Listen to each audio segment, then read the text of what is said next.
අද ජූනි 29 වෙනිදාට යෙදෙන ශුද්ධෝ පේදුරු සහ පාවුලු මුනිවරුන්ගේ මංගල්‍ය වෙනුවෙන් මම ඔයාලට අරගෙන එනවා ඒ ශ්‍රේෂ්ඨ මුනිවරුන් දෙපළ ගැන ඔබ මෙතෙක් කල නොදන්නා පුදුම හිතෙන කරුණු 10ක්.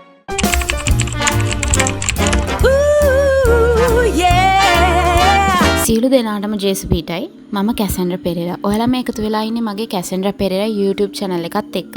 ලංකාවේ අපේ කතෝලික ඉතිහාසය, සංස්කෘතිය සහ අපි ආදරය කරන ශුද්ධවන්තයින්ගේ ජීවිතය ඇතුලේ හැංගිලා තියෙන කවුරුත් ලේසින් කතා නොකරන අපූර්ව රාස් කරුණු හොයලා බලන්න මම හරි ආසයි. අංක 1 සම්පූර්ණයෙන්ම වෙනස් චරිත දෙකක්.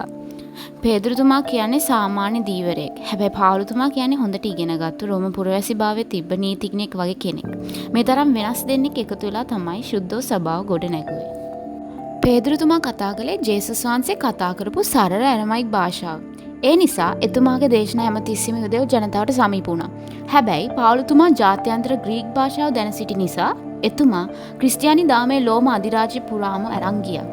පේදුරුතුමා භාෂාවෙන් දේශීය සභාව රැකගනිද්දී පාවුලුතුමා තමන්ගේ භාෂා දැනුවෙන් සභාව ජාත්‍යන්තර සභාවක් බවට පත් කළා. අංක 2 පාවුලුතුමා මුලින්ම කළේ කතෝලිකයන්ව මැරීම. සාවුල් නමින් හඳුන්වපු කාලේ එතුමා ක්‍රිස්තියානි අයට දරුණු වද හිංසා කළා. හැබැයි දමස්කස් පාරේදී සිදුවුණු පුදුමාකාර දර්ශනයකින් පස්සේ, ඒ කියන්නේ ජේසුස් වහන්සේව ඔහුට දර්ශනය වුණාට පස්සේ එතුමා සම්පූර්ණයෙන්ම වෙනස් වෙලා පාවුලු බවට පත් වුණා. අංක 3 දෙදෙනා එකම දවසේ දිවි පිදීම එමත් නැත්නම් මාටියද. රෝමේ නීරෝ අධිරාජ්‍යයක් කාලයේදී මේ දෙන්නව එකම දවසේ නම් ජූනි 29 වෙනි දින මරණයට පත් වුණා කියලා ඉතිහාසයේ කියවෙනවා. ඒ නිසා සභාව මේ දෙන්නව එකම දවසේ සමරන්නේ. අංක 4 පේදුරුතුමා කුරුසිය ඇන ගැසුවේ යටි කුරුවයි. ජේසුස් වහන්සේ වගේ කෙලින් කුරුසිය ඇන ගැසෙන්නේ Taman සුදුසු නැති බව පේදුරුතුමා තදින්ම ප්‍රකාශ කළ නිසා රෝමවරුන් එතුමා කුරුසිය ඇන ගැසුවේ හිස පහළට සිටිනසේ යටි කුරුවයි. අංක 5 පාවුලුතුමාගේ හිස ගසා දැමීම.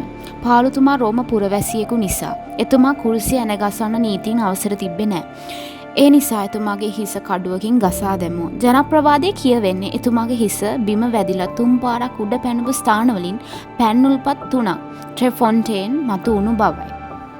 අංක 6 ශුද්ධෝ සභාවේ පළමු පාප්පාංශයේ පේදුරුතුමයි.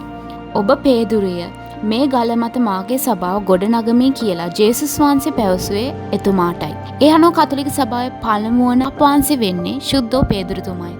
අංක 7 අත්තිවාරමේ කුළුණු 2 Pillars of the Church. ශුද්ධෝ පේදුරුතුමා යුදෙව්වන් අතරත් ශුද්ධෝ පාවුලුතුමා අන්‍ය ජාතිකයන් අතරත් දහම ප්‍රචාරය කළා. සභාව ලෝකයේ පුරාම පැතිරෙන්න මේ දෙන්නගේ එකතුව බලපෑ නිසා ඔවුන් සභාවේ කුළුණු 2 ලෙස සාඩම්බරෙන් හඳුන්වනවා. අංක 8 ශ්‍රී ලංකාවේ පේදුරු පාවුලු මුනිවරුන්ගේ පල්ලි සහ දීවර ජනතාව. ලංකාවේ මුහුදුබඩ ප්‍රදේශවල විශේෂයෙන්ම මීගමුව, හලාවත, යාපනය පැත්තේ ශුද්ධෝ පේදුරු සහ පාවුලු මුනිවරුන්ගේ පල්ලි රාශියක් තියෙනවා. පේදුරුතුමා දීවරයෙක් නිසා ලංකාවේ දීවර ජනතාව එතුමාට විශේෂ භක්ති ආදරයක් දක්වනවා. අංක 9 ලංකාවේ උසම ස්ථානය සහ පේදුරුතුමා. ලංකාවේ තියෙන උසම කන්ද එහෙමත් නැත්නම් පිදුරු තලාගල මවුන්ට් පෙඩ්‍රෝ. පෙඩ්‍රෝ කියන්නේ ලතින් ස්පානි භාෂාවලින් පේදුරු කියන එකයි. යටත් විජිත කාලයේ ඉංග්‍රීසි ජාතිකයන් මේ කන්ද හැඳින්වුවේ මවුන්ට් පෙඩ්‍රෝ කියලා. අංක 10 වතිකානුවේ සොහොන් ගැබ්. අද වතිකානුවේ තියෙන සාන්ත පේදුරු බැසිලිකාව, සෙන්ට් පීටර්ස් බැසිලිකා කෙලින්ම හදලා තියෙන්නේ ශුද්ධෝ පේදුරුතුමාව තැන්පත් කරපු සොහොන උඩින්. පාවුලුතුමාගේ සොහොන තියෙන්නේ රෝමේ ශාන්ත පාවුලු බැසිලිකාව ඇතුළෙමයි. මේ දෙදෙනාව එකම දවසේ සමරන්න ප්‍රධානතම හේතුවක් වෙන්නේ මේ සොහොන් ගැබ්ම තමයි. ක්‍රිස්තු වර්ෂ 258 දී රෝමේ ක්‍රිස්තියානි අයට දරුණු වදහිංසා පමුණුවද්දී රෝමවරුන්ගෙන් බේර ගන්න මේ ශ්‍රේෂ්ඨ මුනිවරුන් දෙපළගෙම ශුද්ධ දේහයන් රාශිගත භූගත උමගක කැටකොම්ස් එකම ස්ථානයක සංගවන්න එදා කතෝලිකයන් කටයුතු කළා. අන්න ඒ විදියට දේහයන් දෙකම එකට එකතු කරලා උපහාර දක්වපු ජූනි 29 වෙනිදා තමයි අද වෙනකම් මුළු ලෝකෙම මේ දෙන්නව එකම මංගලයකින් සමරන්න හේතු වුණේ. ඉතින් මේ ශ්‍රේෂ්ඨ මුනිවරුන් දෙපළගේ ඔවුන්ගේ ජීවිත, ඔවුන්ගේ භාෂා ඥානය වගේම ඔවුන්ගේ ශුද්ධෝ දේහයන් රාශියම එකම තැනක සංගවපු ඉතිහාසය ගැන අද අපි කතා කරපු කරුණු 10න් ඔයාලට වඩාත්ම පුදුම කරුණ මොකක්ද? ඒ වගේම ඔයාලගේ ගම්වල තියෙන ශුද්ධ පේදුරු පාවුලු මුනිවරුන්ගේ පල්ලිවල මේ මංගල්‍ය සමරන හැටිත් මට කියන්න. මේ වීඩියෝ එකෙන් අලුත් දෙයක් ඉගෙන ගත්තා නම් මම ඒක ගැන ගොඩක් සතුටු වෙනවා.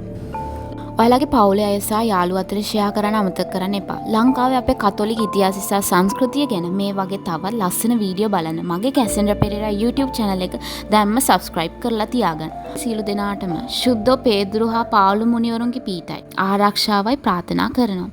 නැවතත් ලස්සන වීඩියෝ එකකින් හම්බෙමු. ඔබ සැමට ජේසු පීඨයි. Glad you could join me, the pleasure's all mine. A little touch of magic, a classic design. It's Cassandra Pereira.